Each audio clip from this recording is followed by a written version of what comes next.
تو میں نے آپ سے بتایا کہ قدر جو ہے ایک تو اسی سے لفظ قدرت بنا ہے، اور نمبر دو اسی سے کسی شے کی قدر و قیمت، اور پھر اسی کے معنی ہے اندازہ مقرر کر دینا، کسی شے کا اندازہ مقرر کر دینا، یہ قدر ہے۔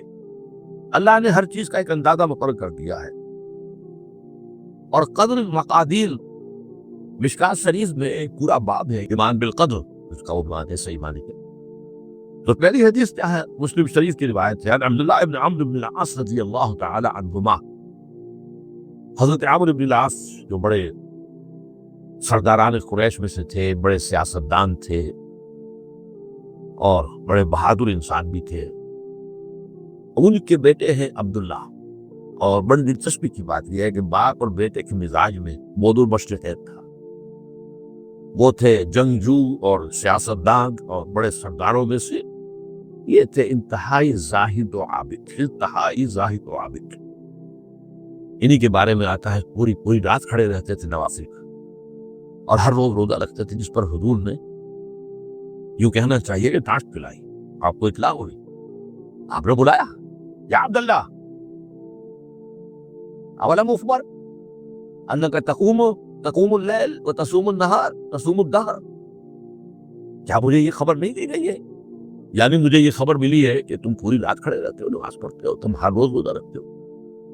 اب کیا کرتے؟ بلا یا رسول، جھوٹ بولنے کا تو یارہ ہی نہیں، ہو بھی نہیں سکتا۔ فرمایا لا تفعل، سخت سے وہ عبداللہ ابن عمرو بن العاص رضی اللہ تعالیٰ عنہما اس کے راوی ہے، قال رسول اللہ صلی اللہ علیہ وسلم کتب اللہ مقادیر الخلائق قبل ان یخلق السماوات والارض میں 50,000 سنہ۔ اللہ تعالیٰ نے مقداریں اور تقدیریں، ابھی دو الفاظ میں بولوں گا تاکہ آپ کے ذہن میں بات رہے، معین کر دی تھی، لکھ دی تھی آسمانوں اور زمین کی تخلیق سے 50,000 سال تک۔ یہ ہے قدر، ہر چیز کی ایک تقدیر جو ہے وہ معین ہوئی ہے۔ اب آئیے اس میں کتاب سے مراد کیا ہے؟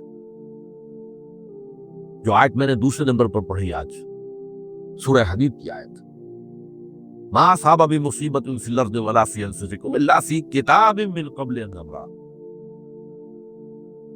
کتاب سے مراد کیا؟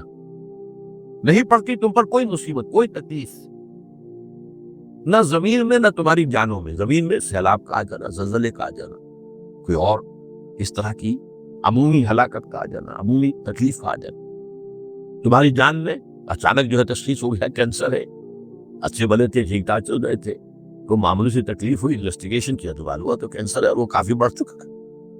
لیکن جو شے بھی آتی ہے، چاہے تمہاری جان پر آئے چاہے زمین پر آئے، وہ ایک کتاب میں لکھی ہوئی موجود ہے، اس سے پہلے کہ ہم اسے ظاہر کریں۔ یہ تمہیں مشکل نظر آئے گا، ان ذالک علی اللہ یسیر، یہ اللہ پر بہت آسان ہے، بہت آسان، اللہ کا علم کامل ہے۔ تو معلوم ایک بات جان لیجئے کہ حقیقت کتاب سے مراد اللہ کا علم قدیم ہے، اللہ کا علم حادث نہیں ہے، معاذ اللہ ثم معاذ اللہ، کہ کوئی شے ہوئی تو اس کے علم میں آئی۔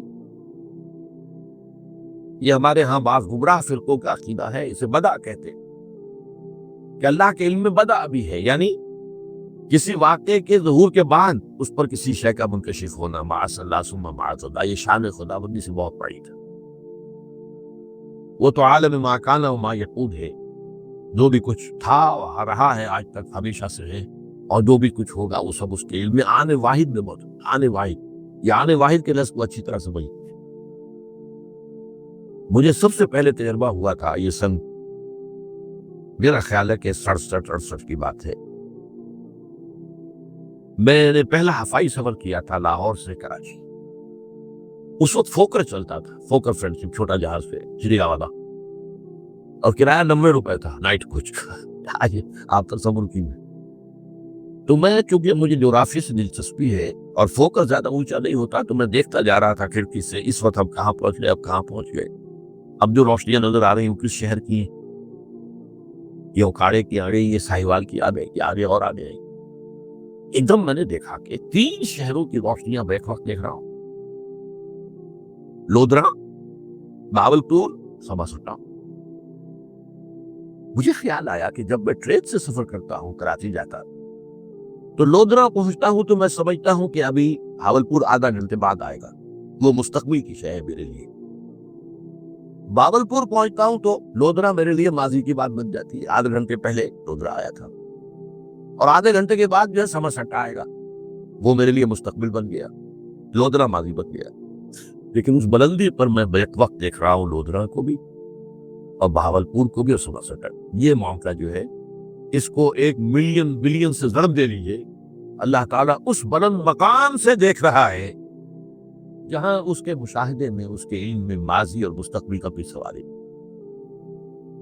آنے واحد آنے واحد آنے واحد، تو یہ در حقیقت کتاب جسے کہا گیا قرآن مجید میں بار بار بہت جگہوں پر آیا، تو یہ کتاب جو ہے در حقیقت اللہ تعالیٰ کا علم قدیم، اس میں سب کچھ موجود ہے، ہمیشہ سے موجود ہے، لکھا ہوا موجود ہے، اور کوئی غلط نہیں ہو سکتا۔ آگے چل کے گفتگو ہوگی اصل میں بعد میں کہ تقدیر کے جو عام عقیدے میں ہم تقدیر کہتے ہیں اس کے 2 پہلو ہیں۔ ایک پہلو ہے ما اصاب علی الانسان، جو کچھ انسان پر آتا ہے مصیبت، جیسے ابھی آیت میں نے پڑھی ما اصاب من مصیبت فی الارض ولا فی انفسکم، ہم ہر وقت صدمے ہیں، کوئی تکلیف آ گئی، کوئی مصیبت آ گئی، کوئی بیماری آ گئی، کوئی حادثہ ہو گیا، کوئی بچہ فوت ہو گیا، کوئی عزیز جو ہے وہ فوت ہو گیا، یہ ہر وقت حوادث ہے۔ تو جو بھی کچھ پیش آتا ہے وہ علم خداوندی میں ہمیشہ سے تھا۔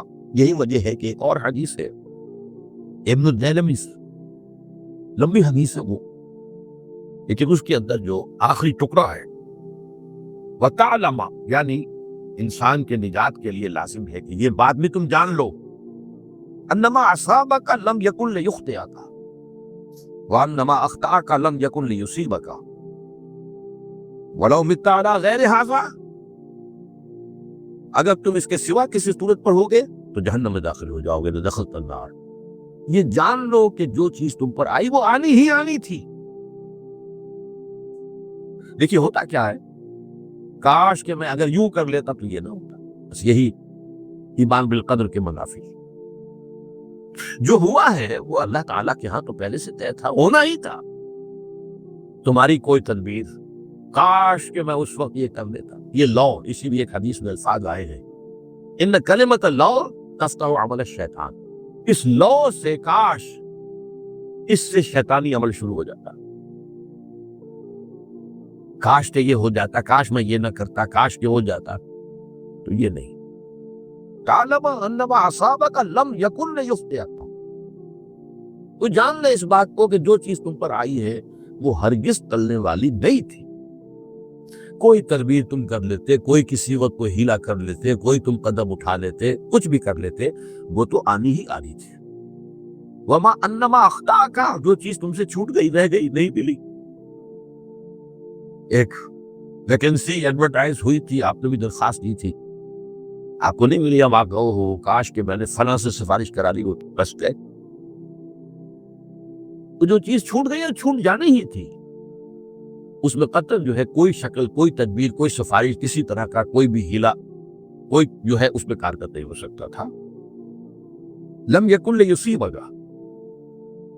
ومت علی غیر ذلک، اگر تو اس کے سوا کسی کیفیت پر کہیں موت واقع ہوئی، اگر یہ یقین نہیں ہے، یہ ہے تقدیر کا وہ مفہوم کہ جس کا تعلق ہے علی ما اصاب الانسان، جو انسان کے اوپر وارد ہو رہا ہے، اس کے ضمن میں تقدیر کا مفہوم کیا ہے کہ جو ہوا ہے وہ تو ہونا ہی تھا، اس میں تو کسی شک و شبہ کی گنجائش، یہ تو اللہ تعالیٰ کا فیصلہ ہے۔ البتہ در حقیقت ایک دوسرا پہلو ہے ما یفعل الانسان، وہ تو انسان کرتا ہے۔ یہاں آ کر یہ تقدیر کا مسئلہ بہت ٹیڑھا ہو جاتا، آیا میرے اندر کوئی اختیار بھی ہے کہ نہیں؟ Do I have any free choice؟ یہ ہر شخص پہلے سے طے ہے۔ تقدیر کا ایک عام مفہوم یہ ہے، اور اس مفہوم میں بھی بعض روایات بھی ہیں جو اس کی تائید کرتی ہیں کہ ہر چیز پہلے سے طے ہے، لکھی ہوئی۔ اور یہ جو حدیث ہم نے ابھی پڑھی ہے، یہ گویا کہ اس کی ایک مثال ہے کہ وہ جو لکھ دیا گیا تھا، فرشتے نے لکھ دیا تھا، رحم مادر میں لکھ دیا تھا، شقی و سعید، یہ بدبخت ہے یا سعادت مند ہے.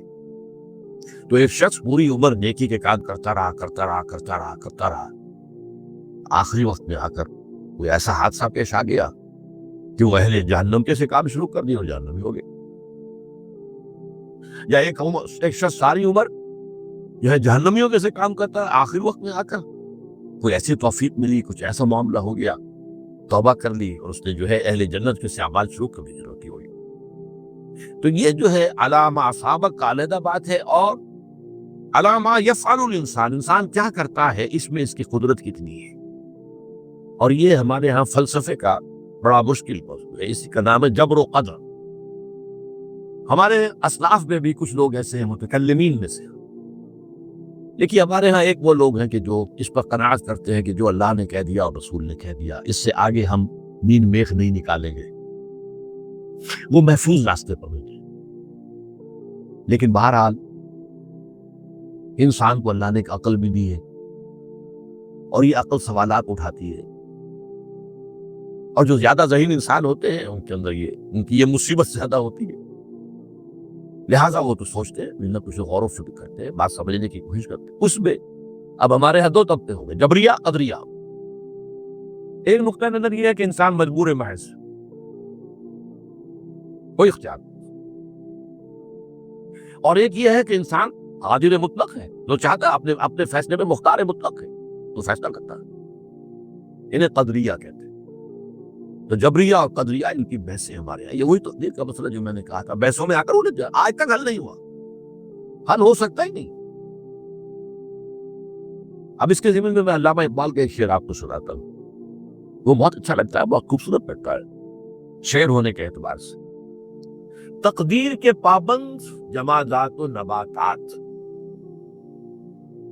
مومن صرف اللہ کے احکام کا پابند. اس میں انسان سے پابندی کی نفی کر دی گئی ہے، وہ صرف پابند ہے اللہ کے احکام کا. نتیجے کے اعتبار سے تو جو یہ شعر کہہ رہا ہے جو بات وہ صحیح ہے، پابندی اصل جو ہے وہ اللہ کے احکام کی. لیکن یہ کہ تقدیر کی پابندی سے انسان بھی پوری طرح آزاد نہیں ہے، یہ سمجھ لینا کہ یہ جمادات و نباتات ہی کا معاملہ، یہ غلط ہے، یہ مبالغہ ہے. ظاہر بات ہے کہ شاعر جو ہے، شاعر مبالغے سے بچ نہیں سکتا، چاہے وہ علامہ اقبال ہو، کوئی بھی ہو.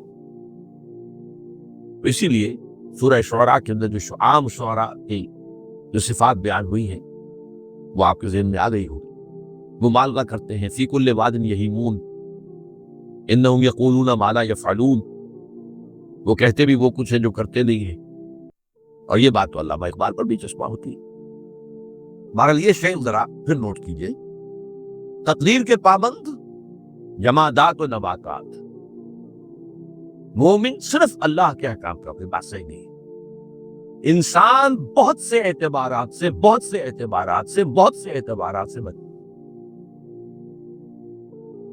سب سے پہلے جو ہے انسان کے اندر ایک تقدیر نوعی ہے.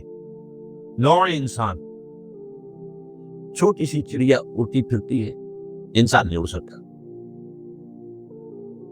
آپ نے ٹھیک ہے مشین ایجاد کر دی، جہاز ایجاد کر لیا، آپ بڑھ رہے ہیں 500 آدمی اور سینکڑوں من سامان لے کر جو ہے وہ جا رہا ہے، 747 ہو یا 757 ہو، یہ کر لیا ٹھیک ہے، خود نہیں اڑ سکتے.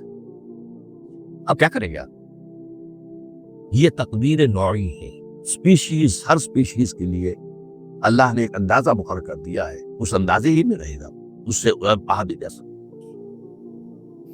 پھر ایک تقدیر شخصی ہے. اب دیکھیے تقدیر شخصی کیا ہے؟ بعض اوصاف و صفات ہمیں وراثتاً ملتے ہیں، we have no choice. پہلے بھی یہ بات مانی جاتی تھی، آج ذرا سائنٹیفک انداز میں ہم کہتے ہیں جینز میں چلا آ رہا ہے. وہ جینز کو بدل سکتا ہے؟ جو جینز بھی آپ کو ملے اپنے والدین کی طرف سے، وہ آپ کی شخصیت کا ظاہر بات ہے کہ فیصلہ کن طرز پر اس کو ڈھال دیتے ہیں. جینز ہے، پابندی ہے. نمبر 2 یہ کہ خاص طور پر جو گھر کا ابتدائی ماحول ہوتا ہے، ماں کی گود اور ابتدائی گہوارہ گھر کا، اس کے جو اثرات مرتسم ہو جاتے ہیں شخصیت کے اوپر وہ بھی بڑے مستقل ہوتے ہیں، پختہ ہوتے ہیں۔ ان دونوں چیزوں کو ضرب دے لیجیے، hereditary factors multiply by environmental factors, اس سے مل کر ایک شے تیار ہوتی ہے جس کو قرآن کہتا ہے شاکلہ۔ قُلْ كُلٌّ يَعْمَلُ عَلَى شَاكِلَتِهِ وَرَبُّكُمْ أَعْلَمُ بِمَنْ هُوَ أَهْدَىٰ سَبِيلًا، سورہ بنی اسرائیل۔ شاکلہ کسے کہتے ہیں؟ شکل دینے والی شے۔ آپ کو لوہا ڈھالنا ہے، کوئی خاص پرزہ بنانا ہے، اس کا پہلے سانچہ بناتے ہیں۔ لوہے کو پگھلا کے اس میں ڈالیں گے تو جیسا سانچہ ہوگا ویسا ہی لوہا جو ہے وہ شکل اختیار کرے، اسے شاکلہ کہتے ہیں۔ یہ شاکلہ جو ہے ہر انسان کا، اس سے باہر انسان نہیں جا سکتا۔ اس کے اندر سٹرگل ہوگی، اس کے اندر اس کی جد و جہد ہوگی، لیکن اس کا یہ مطلب نہیں ہے کہ اس کا کوئی فری چوائس ہے۔ فری چوائس ہے، لیکن وہ فری چوائس انہی حدود کے اندر کام کرے گا، اس سے باہر نہیں۔ اس بات کو مختلف احادیث میں حضور نے بہت خوبصورتی سے بیان کیا۔ ایک حدیث بڑی اہم ہے، بڑی اہم ہے۔ الناس کالمعادن، انسانوں کی مثال میں معدنیات کسی ہے۔ اب سونے کی معدنیات میں سے سونے کی جو اور ہے، اب پتہ نہیں اردو میں مجھے معلوم نہیں اور کا ترجمہ کیا کرتے ہیں آپ طور پر، یعنی جانتے ہیں اور وہ کچی دھات جس سے کو صاف کر دیتے ہیں تو پھر وہ دھات جو ہے خالص شکل میں سامنے آ جاتی ہے۔ سونے کی اور سے سونا بنے گا، چاندی کی اور سے چاندی بنے گی، سونا تو نہیں بن سکتا، جتنا چاہے صاف کر لیں، وہ اور تو مستقل۔ الناس کالمعادن خیارکم فی الجاہلیت خیارکم فی الاسلام، جو تم نے جاہلیت کے دور میں، پری اسلامک دور میں جو بہترین تھے وہی اسلام میں آ کر بہترین ہوئے۔ وہ اور سونے کی تھی وہ صاف ہو گئی ہے، اور سونا جو ہے وہ نکھر کر خالص سونا بن کر آ گیا ہے، اسلام نے صاف کر دیا۔ وہ چاندی کی اور تھی، اسلام نے اس کو صاف کر دیا ہے، وہ نکھر کر چمکتا ہوا جو ہے وہ چاندی بن گئی۔ لیکن یہ کہ اضافہ البتہ پھر اس میں ایک اضافہ کیا حضور نے، جبکہ ان کے اندر دین کا فہم داخل ہو جائے، تو یہ کہ جو بہترین پہلے تھے وہی بہترین اب ہوں گے۔ اسلام لانے سے پہلے بھی بہترین ابو بکر تھے، اسلام لانے کے بعد بھی بہترین ابو بکر۔ حضور پر وحی سے پہلے بھی بہترین خاتون خدیجۃ الکبریٰ تھی، ایمان لانے کے بعد بھی بہترین خاتون خدیجۃ الکبریٰ۔ اور دوسری حدیث سنیے، عن ابی الدرداء رضی اللہ تعالی عنہ قال بینما نحن عند رسول اللہ صلی اللہ علیہ وسلم، اسی حال میں کہ ہم ایک روز ہم حضور کے پاس تھے، نتذاکرون ما یکون، اور ہم سوچ رہے تھے کیا کیا کچھ پیش آنے والا ہے دنیا میں۔ اس قال رسول اللہ صلی اللہ علیہ وسلم، جبکہ حضور نے ہم سے ایک بات کہی، بڑی غور سے سنیے، اذا سمعتم بجبل انزال عن مکانہ فصدقوہ، اگر تم یہ سنو کہ کوئی پہاڑ اپنی جگہ سے ٹل گیا تو مان لینا۔ وَإِذَا سَمِعْتُمْ بِرَجُلٍ تَغَيَّرَ عَنْ خَلْقِهِ فَلَا تُصَدِّقُوهُ، اور اگر تم سنو کہ کوئی شخص جو ہے وہ اپنی سرشت سے، اپنی جبلت سے بدل گیا تو کبھی نہ مان۔